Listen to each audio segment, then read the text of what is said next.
இனிய காலை வணக்கம். எல்லாரும் நல்லா இருக்கீங்களா? So present day may give many presents and surprises to everyone. என் பேர் பிரகாஷ். ஸோ இன்னைக்கு நான் டிஸ்கஸ் பண்ண போகிற ஒரு தலைப்பு பார்த்தீங்கன்னா ரிலேஷன்ஷிப்.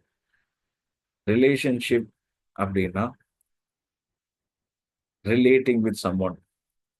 நாம ஒருத்தரோட ஒரு பழக்க வழக்கம் வச்சுக்கிறோம், ஒரு பழகுறோம் அப்படிங்கிறது.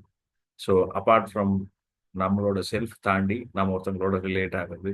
நமக்கு 4 வேரியன்ட் ஆஃப் ரிலேஷன்ஷிப் நம்ம லைஃப்ல வரும். ஒன்று வந்து நம்மளோட ஃபேமிலியல் ரிலேஷன்ஷிப். இன்னொன்று பார்த்தீங்கன்னா பிளாட்டோனிக் ரிலேஷன்ஷிப் அப்படின்னு சொல்லுவாங்க. அது என்னன்னு நான் சொல்கிறேன்.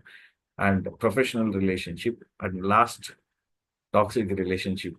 ஸோ ஃபேமிலியல் ரிலேஷன்ஷிப் அப்படின்னு நீங்கள் எடுத்துக்கிட்டீங்க அப்படின்னா ஆப்வியஸ்லி ஆல் பிளட் லைன்ஸ், அண்ணன், தம்பி, அக்கா, தங்கச்சி, அப்பா, அம்மா, குழந்தைங்க, ஒய்ஃப்.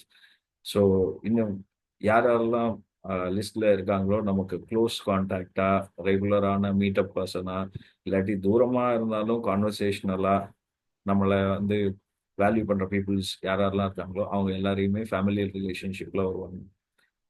பிளாட்டோனிக் ரிலேஷன்ஷிப் அப்படின்னா இந்த தியரி கிரியேட் பண்ணது வந்து கிரீக் ஸ்காலர் பிளாட்டோ. ஓகேங்களா? ஸோ அவர் என்ன சொல்றாருன்னா, apart from the family relationship, blood line தாண்டி நான் பிளட் லைன் ரிலேஷன்ஷிப்லயும் பாண்டேஜஸ் இருக்கும் அப்படின்னு அவர் ஒரு தியரி கண்டுபிடிச்சாரு. அது பிளாட்டோனிக் ரிலேஷன்ஷிப் அப்படின்னு சொல்லுவாங்க. ஸோ அது யார் யார் கூடலாம் நமக்கு வரும் அப்படின்னா, நாம அன்றாடம் பார்க்குற மனுஷங்க. இப்போ ஃபார் எக்ஸாம்பிள் நீங்க பஸ்ல போறீங்க. ரெகுலரா வந்து ஒரு ஸ்டாப்பிங்ல இறங்குற இடத்துல வந்து உங்களுக்கு ஒரு நண்பர் கிடைப்பாரு. பஸ் டிராவல் நண்பர், ட்ரெயின் டிராவல் நண்பர். அதுக்கப்புறம் பார்த்தீங்கன்னா காலேஜ் ஃப்ரெண்ட்ஸ், அதுக்கப்புறம் சில கலீக்ஸ். ஸோ ஈக்குவலண்டா நாம வந்து நமக்கு எப்படி வந்து நம்மளோட ஃபேமிலியல் பீப்புள்ஸ் கிட்ட நம்ம ரிலேட் பண்றோமோ அந்த மாதிரி அவங்க கூடயும் நம்ம ஒரு சில பேர் கூட நம்ம இருப்போம். அது பிளாட்டோனிக் ரிலேஷன்ஷிப். ப்ரொஃபஷனல் ரிலேஷன்ஷிப் அப்படின்னு பார்த்தீங்கன்னா ஹைலி ரெஸ்பெக்டிவ் ரிலேஷன்ஷிப். அதாவது ஹைலி ரெஸ்பெக்டிவ் ரிலேஷன்ஷிப் மரியாதைக்குரிய ஒரு பந்தம். அது எந்த மாதிரி அப்படின்னு வந்தா, இப்போ ஒரு டீச்சர் ஒரு ஸ்டூடெண்ட் இருக்காங்க. ஸோ நீங்க பார்த்துருப்பீங்க. நமக்கு வந்து கிட்டத்தட்ட 5, 6 சப்ஜெக்ட் இருக்கு. ஆனாலும் நம்ம ஸ்கூல் டேஸ்ல பார்த்தீங்கன்னா நமக்கு மேக்ஸ் டீச்சர் பிடிக்கும், இங்கிலீஷ் டீச்சர் பிடிக்கும்னு சொல்லுவாங்க. அந்த மாதிரி. ஸோ எதனால அப்படின்னா அவங்க எப்படி நம்ம கூட இன்டர் ரிலேட் ஆகிறாங்க, நம்மளோட பர்சனல்குள்ள, நம்மளோட வாழ்வாதாரத்துக்குள்ள, நம்மளோட வளர்ச்சியில எவ்வளவு தூரத்துக்கு அவங்க இன்டர் ரிலேட் ஆகிறாங்க. So likes and dislikes base பண்ணி. ஸோ அதே மாதிரி தான் வளர்ந்ததுக்கு அப்புறம் மென்டாஸ் அண்ட் மென்டீஸ். ஸோ யாராவது வந்து வாழ்க்கையில வந்து இதெல்லாம் தேவை உன்னோட வளர்ச்சிக்கு, உன்னோட குரோத்துக்கு, உன்னோட எக்கனாமிக்கல் டெவலப்மெண்ட்டுக்கு, இந்த மாதிரி வந்து அவங்கள வந்து மெருகேற்றுறாங்க பார்த்தீங்களா? அந்த மாதிரி நம்ம லைஃப் ஸ்டைலுக்கு ஊக்கப்படுத்தக்கூடிய, அதே சமயம் வந்து ரிசல்ட் அவுட் பண்ண வைக்கக்கூடிய சில குருமார்கள், அந்த மாதிரி பீப்புள்ஸ் கூட நாம வச்சுக்கிற அந்த பாண்டேஜஸ் ப்ரொஃபஷனல் ரிலேஷன்ஷிப் அப்படின்னும். டாக்ஸிக் ரிலேஷன்ஷிப் அப்படின்னா ரொம்ப obviously we know someone who is taking control on us. ஓகேங்களா? அதாவது வந்து ஆஹ், அதிகாரம், ஆஹ், அதே சமயம் வந்து பாத்தீங்கன்னா ஆஹ், ஆஹ், நம்மளை வந்து அடக்குற முறை, அதுக்கப்புறம் வந்து தான் சொல்றதுதான் சரி இப்படிங்கிற ஒரு ஒரு பர்ஃபெக்ஷனிஸ்டா அவங்களே நினைச்சுக்கிட்டு நம்மளை வந்து டாமினேட் பண்ணுவாங்க. ஸோ அந்த மாதிரி டேக் இட் கிராண்டட் அப்படின்ற மாதிரி நமக்கு ஒரு வேல்யூஸ் கொடுக்காம இருக்கிற எந்த ரிலேஷன்ஷிப்புமே டாக்ஸிக் ரிலேஷன்ஷிப். ஸோ இது இந்த டாக்ஸிக் ரிலேஷன்ஷிப் சொந்த பந்தங்கள் சைட்லேயும் வரும், ஃபேமிலிக்குள்ளேயும் வரலாம், ப்ரொஃபஷனுக்குள்ளேயும் வரலாம். It depends upon how. So இந்த மாதிரி 4 வகையான ரிலேஷன்ஷிப். இதுக்குள்ளேயே வந்து சிச்சுவேஷனல் ரிலேஷன்ஷிப், ஸ்பிரிச்சுவல் ரிலேஷன்ஷிப்னு எக்ஸ்ட்ரா கேட்டகரிஸ் நிறைய இருக்கு. அதாவது நம்ம வந்து சில பேர்லாம் இந்த பக்திமான்கள் அப்படின்னு சொல்லுவாங்க. ராமா ராமா ராமா ராமா அப்படின்ட்டு, இல்ல நாராயணா நாராயணா. ஸோ அது என்னன்னா அது அவன் பார்த்துக்குவான் அப்படின்ற மாதிரி இருக்கிறது spiritual relationship. So they ones அவங்க வந்து அவங்களோட எமோஷன்ஸ் எல்லாம் வெளியில இது பண்ண மாட்டாங்க. கம்ப்ளீட்டா வந்து அந்த கடவுளோட, அதாவது அவரோட குருவோட அப்படியே ஐக்கியப்படுத்துவாங்க. ஸோ அந்த மாதிரி relationship spiritual relation. Situational relationship அப்படின்னாலும் நெய்பர்ஹுட் பீப்புள்ஸோட கனெக்ட் ஆகுது. ஸோ அது நமக்கு மச் தேவைப்படாது. ஒய்? பிகாஸ் இது எல்லாமே வந்து இதுக்குள்ளேயே பிளாட்டோனிக் ரிலேஷன்ஷிப் குள்ளேயே அப்ளிகபிள் ஆகிடும். ஸோ இது வந்து நம்ம எப்படி வந்து ரிலேஷன்ஷிப்பை வந்து ஃபர்ஸ்ட் ஆஃப் ஆல் எப்படி அண்டர்ஸ்டாண்ட் பண்ணிக்கலாம்னா, ஒரு இன்டிமசி ஒரு பாண்டேஜ் கிரியேட் பண்றது. அந்த பாண்டேஜ் எப்படி கிரியேட் ஆகும்னா, ஒரு மதிப்பு, ஒரு வேல்யூ நாம வந்து ஒருத்தங்களுக்கு கொடுக்குறோம், இல்ல அவங்க நமக்கு கொடுக்குறாங்க. ஓகேவா? அதன் மூலியமா தான் ஏற்படுற ஒரு விஷயம். அதனால தான் நம்ம பிரித்தெழுதுற மாதிரி ரிலேட்டிவ்ஷிப் அப்படின்னு பிரிச்சோம்னு வச்சுக்கோங்களேன். ரிலேட்டட்னா நெருக்கம், ஷிப்னா காரணியம், காரணியம்னா சிச்சுவேஷன் ஆர் கண்டிஷன் அப்படின்னுவாங்க. ஸோ இந்த நெருக்கமும் காரணியமும் சரியா அமைஞ்சாதான் அது ப்ராப்பரா ரிலேஷன்ஷிப்னே சொல்லுவாங்க. ஓகேங்களா? அதுல ஏதாவது ஒண்ணு வந்து காரியத்துக்காக அப்படின்னு காரணியம் இல்லாம காரியத்துக்காக அப்படின்னு வந்துச்சுன்னா அது ரிலேஷன்ஷிப்பே கிடையாது. 4த் கேட்டகரி டாக்ஸிக்ல வந்துரும். ஸோ தேவைகளுக்காக பழகுறதும் ஒரு டாக்ஸிக் ரிலேஷன்ஷிப் தான். ஓகே. ஸோ இப்போ நாம ட்ரூ ரிலேஷன்ஷிப் இந்த பாண்டேஜ் அப்படிங்கிற ட்ரூ ரிலேஷன்ஷிப் நம்ம எப்படி கண்டுபிடிக்கலாம்னா, நமக்கு ஒரு 4 வழி இருக்கு. 1 understanding the values.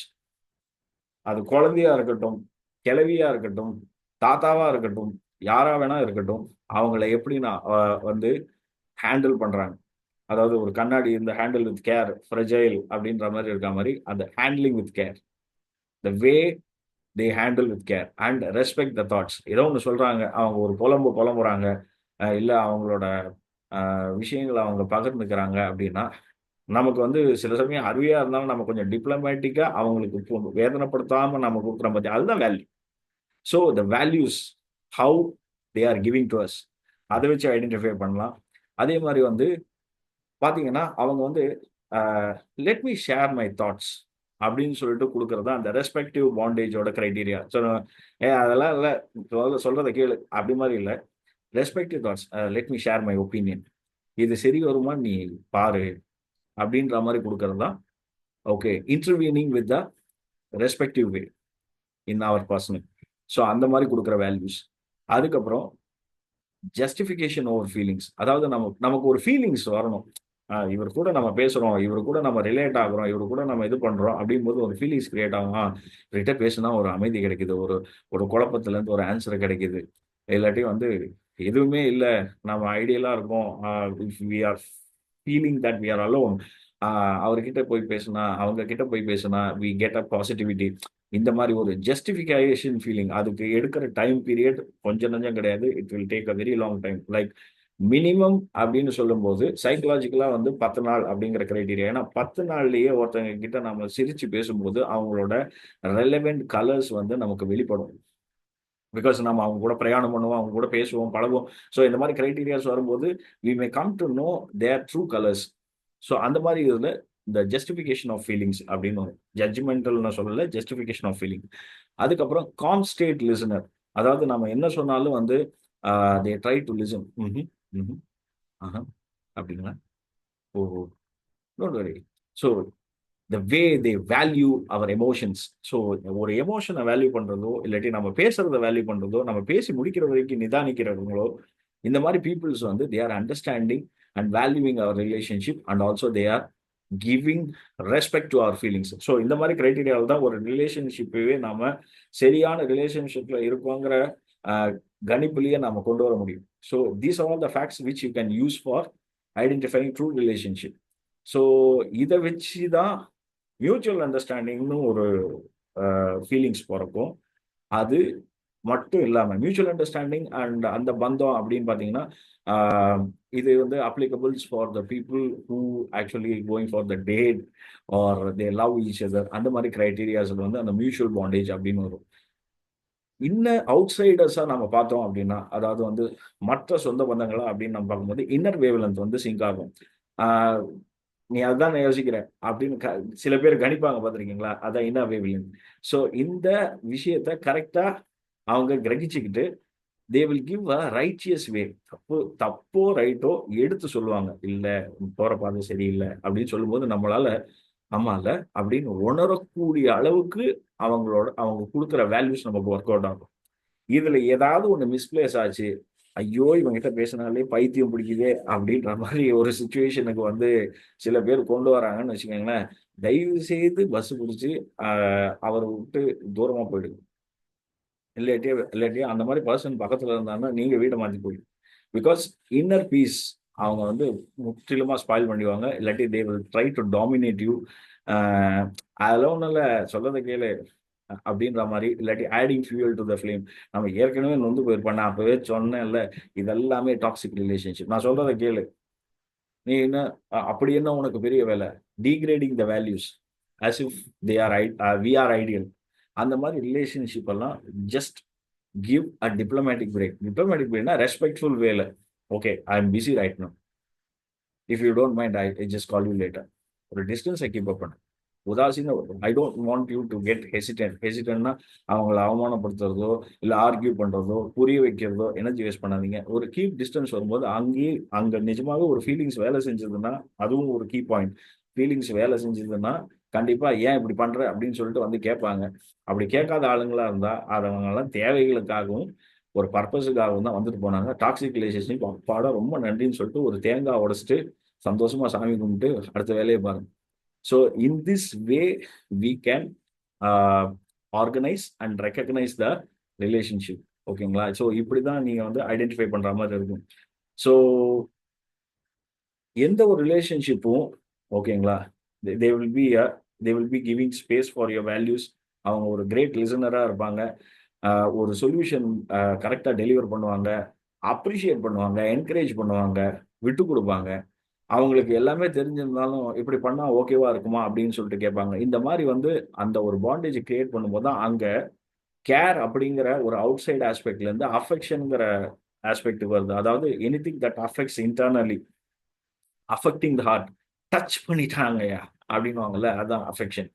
So affection வரும்போது நமக்கு வந்து யாருக்கிட்ட அஃபெக்ஷன் வரும்னா வெரி க்ளோஸா ரொம்ப அப்படியே அவங்க இல்லாம நமக்கு வாழ்க்கை இல்லை அப்படிங்கிற பீப்புள்ஸ் கிட்ட தான் வரும்.